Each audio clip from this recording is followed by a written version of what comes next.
Vamos a dar la bienvenida al ministro de Comercio Exterior y Turismo, Juan Carlos Matius, por estar con nosotros esta mañana. Muy buenos días. Buen domingo, Alex. Gracias por la invitación. Bueno, usted tiene una importante noticia que dar, este logro que se ha obtenido. Perú va a ser sede de la 70ª edición de la reunión de la Comisión de la Organización Mundial de Turismo, ¿no? Esto es algo reciente. ¿Cómo así se logra obtener al Perú como sede? A ver, en primer lugar, tengamos en claro que Naciones Unidas tiene este brazo llamado la OMT, la Organización Mundial de Turismo, que tiene como responsabilidad promover a nivel mundial el turismo sostenible e inclusivo.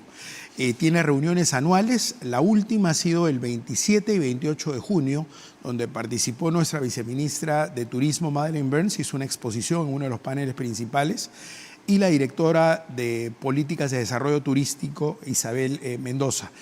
Perú previamente había presentado la candidatura para en la versión del 70, que es el año 2025, poder lograr ser una sede regional, y finalmente se logró. Y no solamente se logró ser la sede, lo cual es súper importante para lo que nosotros promovemos, que es el turismo reuniones y convocar a los principales líderes en materia de turismo a nivel regional, sino que además nos están manteniendo en una mesa de presupuesto hasta el 2027 y una mesa de las tendencias del futuro del turismo. Y eso es relevante porque nosotros en pequeña escala a la interna seguimos megatendencias para definir dónde están los nichos donde Perú tiene mayor oportunidad. Por ejemplo, solamente a manera de ejemplo te menciono que hay 3 nichos poco explotados en el Perú que se están atendiendo ahora. Uno es el turismo de reuniones, justamente esto fortalece esta posibilidad. El turismo de filmaciones, que viene además estimulado por esta gran oportunidad que hemos tenido a través de plataformas. Exactamente. Y también la atracción de nómadas digitales. Los nómadas digitales, que son normalmente millennials que están a nivel mundial buscando plazas atractivas que tengan una serie de condiciones, encuentran en Perú un atractivo importante. Lo que pasa es que suena simple decirlo, pero hay que trabajarlo desde el punto de vista del atractivo per se, de la política de seguridad, de conectividad de internet, de tema tributario, también para volvernos competitivos con respecto a cualquier otra plaza en el mundo. Entonces, es una noticia muy buena. Incluso en este comité del futuro del turismo, solamente hay 2 países de América Latina que están, es Perú y Uruguay, que hemos sido seleccionados. Entonces, es una oportunidad extraordinaria que vamos a saber capitalizar. Y esto va a generar un movimiento importante, ¿no? En cuanto a la visita de turistas. Exacto. Si tú lo miras en términos macro, en términos de turismo, de reuniones en general, esto en el Perú pesa 9%. En países cercanos como Colombia se acerca a 20%. Tenemos un gran desafío. Este es un súper evento, es como cuando hablamos de que el próximo año también vamos a hacer sede del foro APEC, que eso es también una noticia espectacular. Vuelves, como bien señalas tú, a volver a poner a Perú dentro de los reflectores, no solamente a nivel regional, sino del mundo entero. Por lo tanto, tenemos que tener la capacidad para recibirlos de la mejor manera, como ha sido en todos los foros internacionales que hemos tenido, garantizar los temas de seguridad, por supuesto, y lograr volver a Perú un punto de atención en distintos destinos turísticos que no necesariamente son los tradicionales. Por lo general se mira Machu Picchu como un punto principal y lo va a seguir siendo. Es imposible que nos desmachupicemos. Machu Picchu es central porque cuando se cae el turismo Machu Picchu no solamente se cae en el Perú, se cae en Sudamérica, pero hay otros destinos, los que tú mostrabas hace poco en estas imágenes de Iquitos, por ejemplo, ¿no? Y entonces esa es una oportunidad brillante para mostrar a un Perú que se va recuperando de esta etapa post-pandemia y que comienza a mostrarse nuevamente con un foco de atención para el turismo a nivel mundial, ¿no? Precisamente el Perú como foco de atención, estaba esta polémica porque no se hacía la entrega de la presidencia pro tempore de la Alianza del Pacífico que nos correspondía desde enero. Sin embargo, esta semana ya se anunció de que se realizará esta entrega de la presidencia pro tempore el 1 de agosto, ¿no? ¿Qué nos va a permitir ello? ¿Cómo están las relaciones? ¿Cómo quedan? Se habla ya de que se ha dado una vuelta a la página, pero en estos meses en que Perú no recibió la presidencia pro tempore, ¿hubo un retraso de este bloque comercial? A ver, de hecho no era el mejor escenario porque se perdían algunas oportunidades. Independientemente de eso, y regreso a tu punto, luego lo que se estuvo haciendo a nivel de PROMPERÚ era continuar con la agenda de trabajo, pero de manera bilateral. Es decir, hemos mantenido acciones de promoción de inversiones, turismo y exportaciones hacia Colombia, también acciones hacia Chile y también hacia México. Y es más, veía las expresiones del propio empresariado mexicano en blanco y negro diciendo: nosotros no respaldamos esa posición, nosotros queremos seguir estimulando el comercio y la inversión. Es más, cualquier gobernante que legítimamente busca reducir la pobreza, generar oportunidad de empleo, promueve ese tipo de oportunidades, que además fue generada por el Perú en el año 2007. Entonces sonaba un poco extraño que nosotros, habiendo lanzado la iniciativa, ahora seamos excluidos de la presidencia cuando... Prácticamente el Perú fue el fundador, sí, ¿no? Totalmente, totalmente. Lo que sí, precisando un poco el punto de tu pregunta, es que sí es cierto que no solamente se tiene que ver el comercio ida y vuelta con estos países, sino cadenas de valor global mirando terceros países.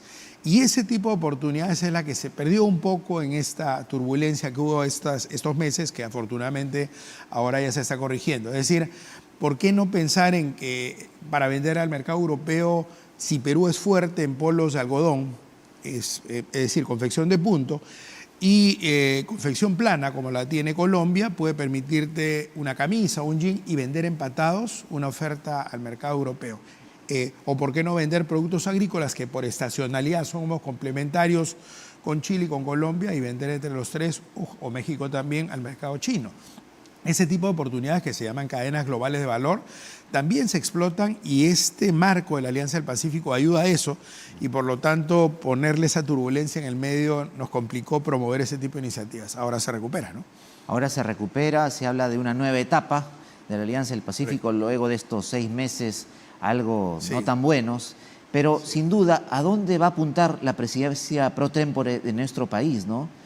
Sin duda ha habido proyectos que quizás no se han podido echar a andar, que se esperaban quizás desde enero y ahora desde agosto. Sí, justamente ese tipo de iniciativas, y no digo que sea lo único, pero una plaza principal es el mercado asiático. Asia se ha convertido en uno de los socios más relevantes para el Perú. No uno de los socios, el socio más relevante para Perú, y China en particular. Es decir, esta recuperación del espacio de la Alianza del Pacífico permite explotar ese tipo de oportunidades, no necesariamente o no exclusivamente mirándonos entre nosotros, sino de cara al mercado asiático. Digo, no es exclusivo porque obviamente tenemos Europa, tenemos el mercado de Norteamérica y tenemos la propia región latinoamericana. Y teniendo en cuenta además que Perú tiene una fortaleza sobre el resto de países en América Latina, que es que tiene una estructura comercial muy bien distribuida y muy bien diversificada. Es decir, tienes hasta hace poco cerca de 25% en Norteamérica, con énfasis en Estados Unidos, cerca de 25% en Europa, cerca de 25% en Asia, con énfasis en China, y cerca de 25% en América Latina. Decía hasta hace poco porque últimamente Asia ha tomado mayor relevancia, pero en términos generales tenemos una torta comercial bien distribuida. Entonces eso nos permite trabajar con varios mercados en simultáneo, razón por la cual somos uno de los países de mejor performance en materia de crecimiento exportador a nivel de América Latina y del mundo. Y eso se refleja también en las cifras de crecimiento económico, ¿no? Sí. De exportaciones. Totalmente. Es decir, hay una correlación entre crecimiento exportador, crecimiento de la economía, que es subida del PBI, y desarrollo económico, que es subida del PBI con indicadores de bienestar, reducción de la pobreza. Esa estadística existe, hay econometría que pone en evidencia que eso es así. Por lo tanto, como bien tú señalas, lo importante es ver cómo se refleja en esos números y cómo esos números generan mayor empleo, que es lo que más le preocupa al país, ¿no? El problema mayor del país es reducir la pobreza, y la pobreza se combate generando empleo, ¿no?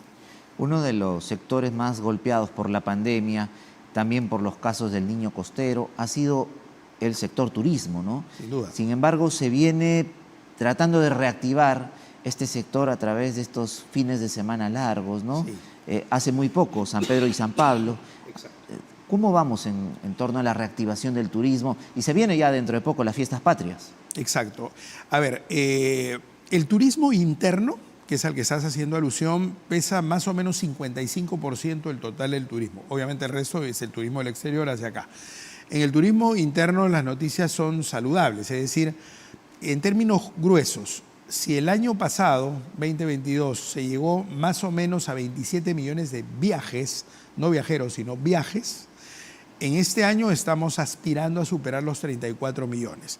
En parte por las campañas que tú mismo señalas. Cuando entras a ituqueplanes.com o cuando entras a ver las promociones de Visita el Sur o lo bueno de viajar, y cuando miras los paquetes turísticos que se han mostrado para 28 de julio, por ejemplo, ves una iniciativa donde, ok, Mincetur la promueve, Promperú la promueve agresivamente, pero hay una participación del sector privado súper importante. Entonces, si miramos estas fiestas de ahora, que cierran el día de hoy, por ejemplo, se estima que el total de movimiento ha sido 550.000 viajeros. No es poca cosa, es una subida de cerca de 20% con respecto al año pasado, y eso supone un movimiento económico por todo concepto que sumaría más o menos 75 millones de dólares.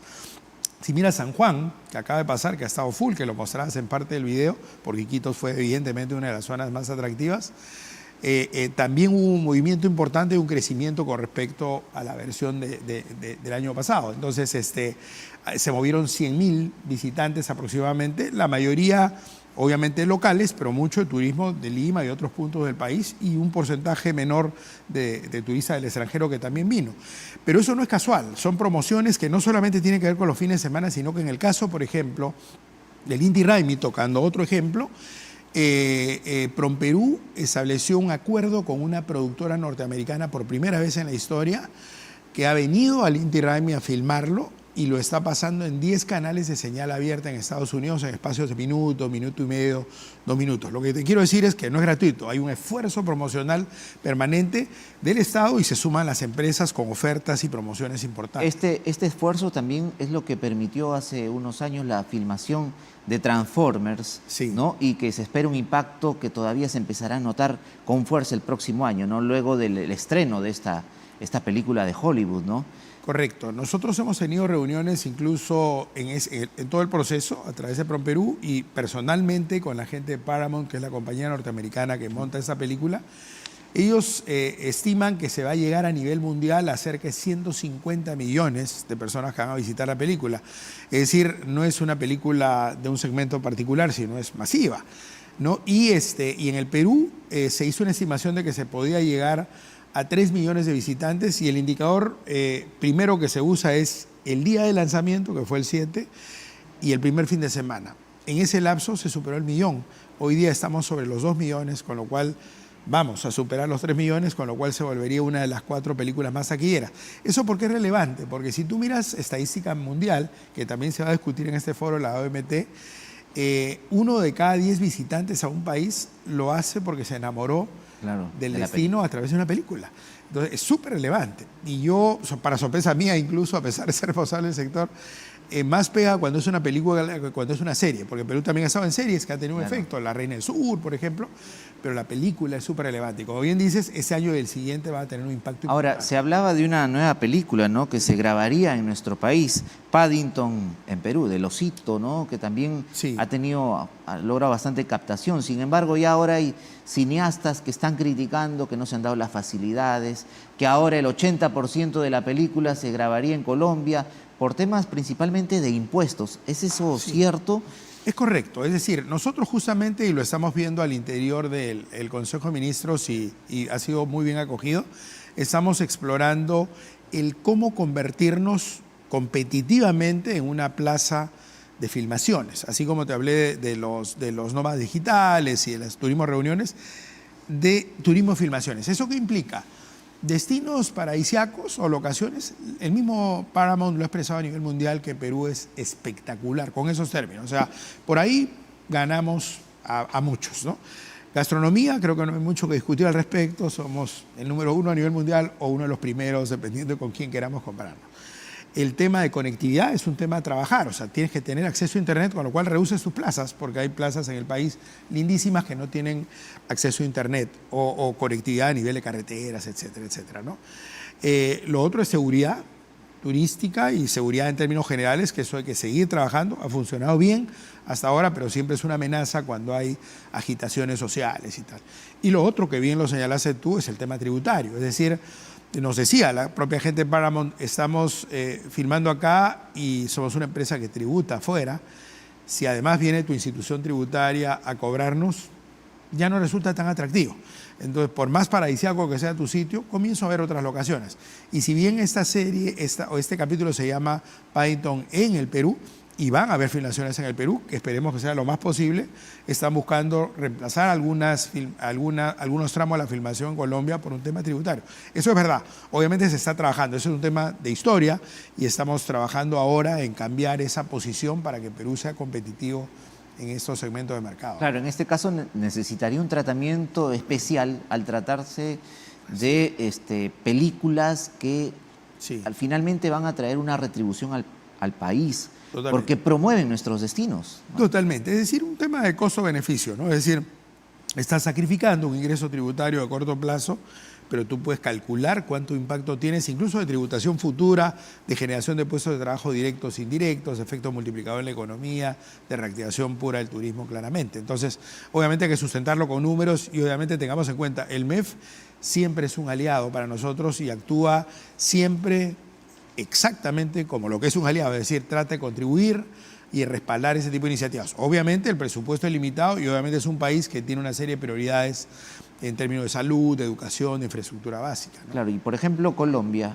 ofrece otros beneficios en cuanto tributarios, menos impuestos quizás para Sí. el rodaje de este tipo de películas. Sí, en el caso de Colombia, por ejemplo, lo bajan de 30 a 20, el impuesto general, pero hay países que lo bajan incluso a 0 o a 5. Entonces, eso explica por qué, por ejemplo, El Señor de los Anillos se filma en Nueva Zelanda. Pero luego ves que en los 3 años posteriores a la filmación creció 47% del turismo por esa razón. O sea, no digo que se especule que fue por esa razón, sino que cuando viene un turista puedes llenar una encuesta, ¿cómo así te enteraste? ¿Por qué vienes al Perú? Y lo declara. En el caso de Nueva Zelanda creció 47%, que es tremendamente importante. Y en el caso de nosotros, ¿cuánto Sí. estamos cobrando de impuestos a estas producciones, a estas filmaciones? El día de hoy lo mantenemos en un 30, que es lo que tiene el país, y eso es lo que hace poco atractivo por ese frente. Gracias a Dios, aún con esas condiciones, si un Paddington, si una Reina del Sur, si esta filmación de turismo de la calle que pasa en Netflix se filmó en el Perú, es porque hay bastantes atractivos. Lo que estamos pretendiendo con esta modificación es hacerlo aún más competitivo, con un ajuste tributario que estamos conversándolo todavía a la interna en el Consejo, hay que trabajarlo obviamente. Ya para terminar, ministro, a partir del 1 de agosto Perú asume la presidencia pro tempore de la Alianza del Pacífico. ¿Qué es lo que se va a esperar de aquí para adelante? Sí, de hecho un crecimiento en el comercio, en el turismo y en las inversiones. Recordemos que se está reactivando la inversión pública, esa es una excelente señal de parte del Estado hacia el país en su conjunto, pero la inversión pública pesa 20%, la inversión privada pesa 80%, por lo tanto el gran desafío para nosotros es cómo recuperar 2024 hacia adelante los niveles de inversión. Y te hablo de 2024 hacia adelante porque este año tendremos una caída básicamente por la caída de los proyectos mineros. Entonces, no solamente estoy pensando en minería, sino en todos los sectores de la economía donde se requiere inversión. Y una plaza de interés, sin duda, es la propia Alianza del Pacífico. Entonces, y va por ese lado, va por el turismo, donde también tenemos la expectativa que en el propio 28 de julio vengan 1.4 millones de visitantes, se mueva 178 millones de dólares. Es decir, estamos remando en todos los frentes. La alianza es un bloque tremendamente importante y por lo tanto la recuperación de la presidencia pro tempore juega a favor de Perú, ¿no? Muchas gracias por haber estado con nosotros, ministro Juan Carlos Matius, titular de Comercio Exterior y Turismo esta mañana. Muy amable. Muchas gracias, Alex. Un abrazo. Bien.